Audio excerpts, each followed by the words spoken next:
कहा कि जीवन में आप चाहे कुछ भी कर लो, आप धन के पीछे भागो, आप परिवार के पीछे भागो, आप यश के पीछे भागो, आप नामना के पीछे भागो, आप कीर्ति के पीछे भागो, आप जीवन में चाहे कुछ भी कर लो, लेकिन हमारे शास्त्रकार भगवान कहते हैं कि 3 चीज आपकी डिस्टर्ब हो ऐसा एक भी काम मत करना। आप अपने विवेक से तय करो कि आपको क्या करना है।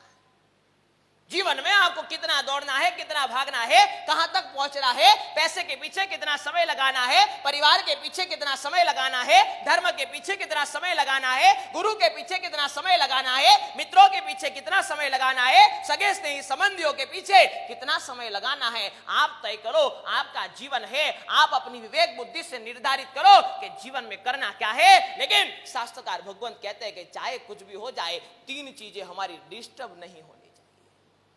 यदि यह डिस्टर्ब होती है, जो भी काम से वो काम छोड़ देना, क्योंकि ये 3 चीजों के इर्द गिर्द हमारा जीवन चलता है। ये 3 चीजों से हमारा जीवन बनता है। ये 3 चीजें हमारे जीवन को बिगाड़ती है, तो यही 3 चीजें हमारे जीवन को सजाती हैं, संवारती है। और इसीलिए शास्त्रकार भगवान कहते हैं आपकी मर्जी है उतना दौड़ो, आप चाहो वो करो जीवन में। लेकिन जहां आपको पता चले कि 3 चीजें डिस्टर्ब हो रही है, वहां कहीं ना कहीं फुल स्टॉप रखना होगा। और यह इतिहास गवाह है, जिसने यह 3 चीजों को डिस्टर्ब कर दिया, उसने जीते जी अपने जीवन को नरक बना दिया। मैं तो कई बार कहता हूं कि स्वर्ग और नरक तो बहुत दूर की बात है। हम चाहे तो यही जीवन को स्वर्ग बना सकते हैं, और यदि हम न समझे तो यही जीवन नरक बन जाता है। और इसलिए हमारे यहाँ कहा गया कि जिंदगी सावनानी छे तोय भैला मजानी छे। गुजराती में लिखा, कहा जिंदगी बड़ी छोटी है, लंबी नहीं है। पहले जीवन बड़ा लंबा होता था। परमात्मा आदिनाथ का आयुष्य हम देखे, हजारों लाखों हम गिनती न कर पाए, इतने सालों का आयुष्य था। लेकिन आज के जीवन की कल्पना की जाए, आज के जीवन के ऊपर दृष्टिपात की जाए, बड़ा छोटा जीवन। 50 साल, 60 साल, 70 साल, 80 साल पे तो हमको खुद को लगता है कि बहुत हो गया, अब तो परमात्मा बुला ले। और इसलिए लिखने वाले ने लिखा कि जिंदगी सावनानी छे तोय भैला मजानी छे। कहां छोटी है लेकिन फिर भी मजेदार है। जिंदगी सावनानी छे तोय भैला मजानी छे, जो जीवता आवड़े तो। कहा कि जिंदगी छोटी है, मान लिया। जिंदगी मजेदार है, लेकिन कब मजेदार है, यदि जीना आए तो। जिसको जीना आता है उसके लिए जिंदगी का एक एक दिन आनंद से कटता है, और जिसको जीना नहीं आता उसको जिंदगी की एक एक पल मुश्किल से काटनी पड़ती है। समझना, जिंदगी सावनानी छे तोय भैला मजानी छे, जो जीवता आवड़े तो। यदि हमें जीवन जीना आए तो जिंदगी बड़े मजेदार है, लेकिन कहा कि यदि जीना नहीं आए, जो जीवता आवड़े तो, नहीं तो परेशानी। कहा कि यदि जीवन जीना नहीं आए तो परेशानी ही परेशानी। कई लोग ऐसे हैं जो जीवन का लुत्फ उठाते हैं, जीवन का आनंद लेते हैं। मैंने बड़ी अच्छी बात समझी थी, अच्छी बात पढ़ी थी मैंने, कि जिंदगी आइसक्रीम के जैसी है। आप लोग आइसक्रीम खाते हो? आइसक्रीम खाते हो? जिंदगी आइसक्रीम के जैसी है। हाथ में लेने के बाद खाओ या ना खाओ, पिघलना तो है ही। हम कुछ करेंगे ना करें, जीवन खत्म तो होना ही है, तो क्यों कुछ करके ना जाए, क्यों जीवन को आनंद के साथ ना बिताए। ये जिंदगी हमारी आइसक्रीम जैसी है, आप खाओ तो भी पिघलेगा और नहीं खाओगे तो भी पिघलेगा। जीवन में कुछ अच्छा करके जाओ तो भी जीवन खत्म होगा, और कुछ नहीं किया तो भी जीवन खत्म होना है। और इसीलिए मैं आपको कहना चाहता हूं, जीवन में 3 चीजें डिस्टर्ब हो ऐसा एक भी काम कभी मत करना। नंबर 1, पहली बात, मन की शांति डिस्टर्ब हो ऐसा एक भी काम नहीं। आप चाहे उतना दौड़ो भागो, आपकी मर्जी आवे हो करो जीवन। आपकी विवेक बुद्धि, आप समझदार हो, आप बुद्धिमान हो, आपको पता है क्या करना चाहिए क्या ना करना चाहिए। आपके पास ज्ञान है, आपके पास समझ है, लेकिन आदमी वो समझ को अप्लाई नहीं कर पाता। ज्ञान तो आपके पास बड़ा है, बहुत ज्ञानी पंडित संसार में है, लेकिन शास्त्रकार भगवंतों ने कहा कि सही मायने में ज्ञानी कौन, जो उसको अप्लाई कर पाए। जानने वाले तो बहुत है, इंफॉर्मेशन आपके पास बहुत है, लेकिन विजडम, जिसको ज्ञान कहा जाए, जो आपके जीवन को बदल के रख दे, जो आपके जीवन में परिवर्तन ला दे, ऐसा ज्ञान शायद आपके पास नहीं है। और इसीलिए शास्त्रकार भगवंत ने कहा कि समझ लेना, नंबर 1, जहां मन की शांति डिस्टर्ब हो ऐसा एक भी काम नहीं करना। दो क्राइटेरिया बताए कि हम कैसे चेक करें कि हमारा मन शांत है या नहीं। दो परीक्षाएं बताइए। कहा आप सोने जाओ, 2-5 मिनट में नींद आ जाए तो समझना मन शांत है, और आप धर्म करने बैठो, बिना डिस्टरबेंस के धर्म कर पाओ तो समझ लेना मन शांत है। कहा कई क्राइटेरिया हो सकते हैं, लेकिन मुख्यतया देखा जाए तो ये दो क्राइटेरिया है। जब मन हमारा अशांत होता है, सबसे पहली यदि कोई चीज डिस्टर्ब होती है वो हमारी नींद होती है। आज से 50-100 साल पहले हम सुनते नहीं थे कि नींद के लिए भी गोली लेनी पड़ती थी। रात को 8 बजते थे, 9 बजते थे, आदमी बिस्तर में जाता था, लंबा होता था, सो जाता था। पूरे दिन की थकान, पूरे दिन का काम, पूरे दिन का व्यवहार, व्यापार, परिवार को संभालना, थोड़ा बहुत तप त्याग, धर्म की आराधना, सब मिला करके उसका जीवन बड़ा शांति से चलता था। और इसलिए जब अभी बिस्तर में जाता था, शांति से छोटे बच्चे की तरह सो जाता था। हमारे यहां कहा गया कि नींद कैसी हो, छोटे बच्चे जैसी। और आज सबसे बड़ा घात यदि आपकी शांति की वजह से आपके जीवन के ऊपर हुआ है, वो आपकी नींद के ऊपर हुआ है। आज हजारों नहीं लाखों लोग संसार में ऐसे हैं, मैं कहता हूं करोड़ों लोग संसार में ऐसे हैं जो शायद नींद के लिए गोली लेनी पड़ती होगी, नींद ना आती। कहा कि मन की शांति डिस्टर्ब हो, आप व्यापार करो, आप पैसा कमाओ, आप भागो, हर चीज करो, शास्त्रकार भगवान कहते हैं कोई दिक्कत नहीं, लेकिन जहां पर लगे कि मन अशांत हो रहा है, मन की असमाधि बन रही है, मन में कहीं ना कहीं डिस्टर्बेंस आ रहा है। हमारे यहां तो यहां तक लिखा गया कि संसार में कोई चीज को नहीं संभालेगा तो चलेगा, लेकिन मन को संभाल लेगा तो सब संभाल लेगा। और इसीलिए हमारे यहां कहा कि एके साधे सब सधे, सब साधे सब जागे। कहा ये एक क्या है? मन है। मन को संभाले, वो डिस्टर्ब नहीं होना चाहिए। इसीलिए कहा कि पहली चीज, आप चाहते हो कि आपका जीवन अच्छा चले, आपके जीवन में सुख शांति समाधि बनी रहे, 3 चीजें डिस्टर्ब हो ऐसा एक भी काम जीवन में न करे। पहला, मन की शांति डिस्टर्ब हो ऐसा कुछ नहीं करना।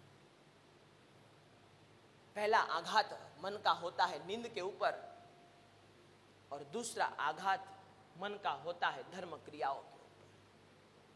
आज 99% लोगों की यह शिकायत है, महाराज साहब माला गिनते हैं तो मन नहीं लगता। 99% लोगों की यह शिकायत है, महाराज साहब मंत्र जाप करते हैं, नवकार मंत्र गिनते हैं, गुरु भगवंत ने बड़े भाव से, बड़े प्यार से बड़ा सिद्ध मंत्र दिया है, लेकिन उसका रिजल्ट नहीं मिलता, नहीं मिलेगा जब तक मन नहीं जुड़ेगा।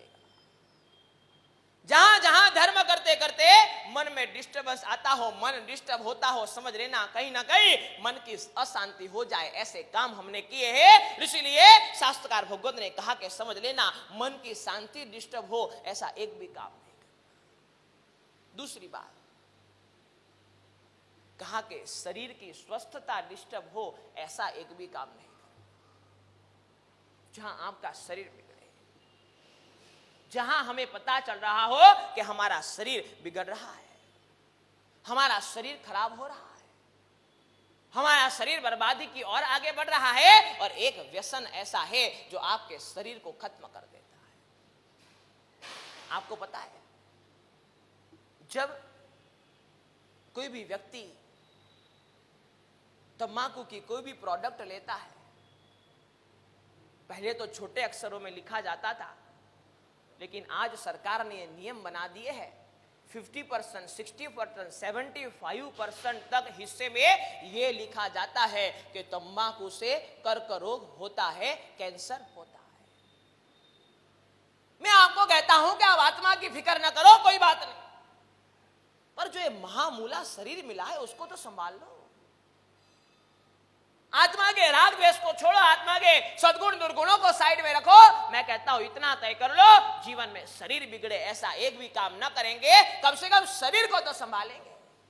जो शरीर से धर्म आराधना हो सकती है, जो शरीर से तप त्याग हो सकता है, जो शरीर से हम परमात्मा की भक्ति कर सकते हैं, जो शरीर से गुरु की वैयावत हो सकती है, जो शरीर हमें धर्म के क्षेत्र में आगे बढ़ा सकता है, जो शरीर हमारे जीवन को सुलभ बना सकता है, हमारे जीवन को सरल बना सकता है, उस शरीर को तो कम से कम संभाल लो।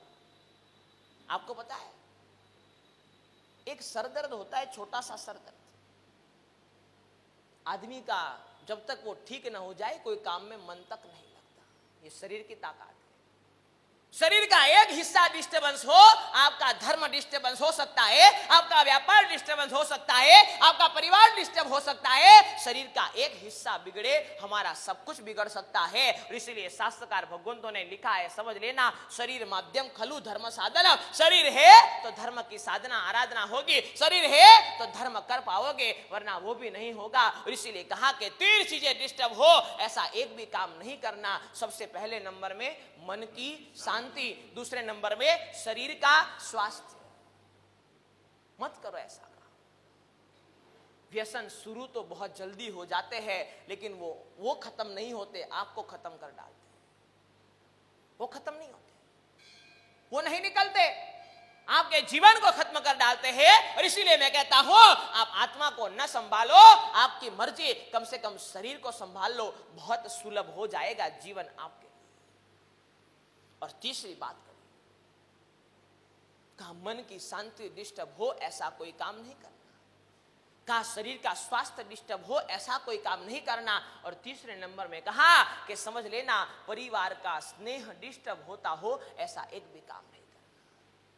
जहां परिवार को यह फील होता हो कि व्यापार की वजह से आप हमें समय नहीं दे पाते, कहीं ना कहीं स्नेह टूटता हो, वहां कहीं ना कहीं समझ लेना कि हमें वो काम के ऊपर कुछ ना कुछ ऑब्जेक्शन लेकर के उसको कुछ ना कुछ चेंज करना पड़ेगा, कुछ ना कुछ बदलना पड़ेगा। परिवार का स्नेह डिस्टर्ब नहीं होना चाहिए। और इसलिए हमारे यहां परंपरा थी समूह भजन और समूह भोजन। समझ, परिवार को संभालने के लिए, परिवार को सुरक्षित रखने के लिए, परिवार को व्यवस्थित रखने के लिए हमारे यहां पे 2 परंपराएं चलती थी, समूह भजन और समूह भोजन। कहा जाता था कि परिवार के स्नेह को टिकाए रखना है तो भजन साथ में करो और भोजन साथ में करो। आपको पता है, पहले का एक समय यह होता था जब पूरा परिवार साथ में मिलकर के परमात्मा की अष्ट प्रकारी पूजा करने के लिए मंदिर जाता था। बेटा, माता, पिता, परिवार साथ में मिलकर के सुबह सुबह तैयार होकर के परमात्मा की अष्ट प्रकारी पूजा करने के लिए निकलते थे। मैं आपको कहता हूं, हमारे यहां परंपरा थी समूह भजन और समूह भोजन। भोजन साथ में होता था। आज तो शायद पता ना होता। बेटे का भोजन का टाइम अलग है, पिता का टाइम अलग है, माता का टाइम अलग है, बेटी का टाइम अलग है। शायद डाइनिंग टेबल में भी आप इकट्ठे होकर के बैठते हो कि नहीं बैठते हो, ये एक बड़ा सवाल है।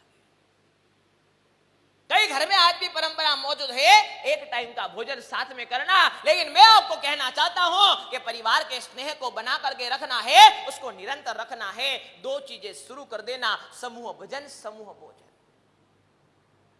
हफ्ते में आप रोज नहीं जा सकते, कोई बात नहीं, हफ्ते में एक दिन ऐसा बनाओ कि परिवार साथ में मिलकर के परमात्मा के समीप जाएगा, परमात्मा के पास जाएगा, परमात्मा की भक्ति करने के लिए जाएगा। हफ्ते में एक दिन ऐसा बनाओ जहां हम परमात्मा के साथ साथ गुरु को वंदन करने के लिए भी परिवार के साथ जाए। समूह भजन, समूह भोजन, ये आपके परिवार के स्नेह को निरंतर रखेगा। और इसीलिए मैं आपको कहना चाहता हूं, समझ लेना, ये शांति, स्वास्थ्य और स्नेह डिस्टर्ब नहीं होने चाहिए। जो भी कार्य से आपको लगता हो आपका जीवन है, आप जो करना है करो, लेकिन ये इतना तय जरूर कर लेना, यदि अपने जीवन को बचाना है, मैं एक भी काम ऐसा नहीं करूंगा जहां मन की शांति डिस्टर्ब होती हो। मैं एक भी काम ऐसा नहीं करूंगा जहां मेरे शरीर का स्वास्थ्य डिस्टर्ब होता हो, और मैं एक भी काम ऐसा नहीं करूंगा जहां परिवार का स्नेह डिस्टर्ब होता हो। देख लेना, जीवन में चमत्कार घटित हो जाए। प्रेम, भक्ति, आराधना, प्रवचन के अद्भुत संगम से जुड़ने के लिए सब्सक्राइब करें गुरु प्रेम मिशन की YouTube चैनल को, और ताज़ा अपडेट के लिए बेल आइकन पर क्लिक करना ना भूलें।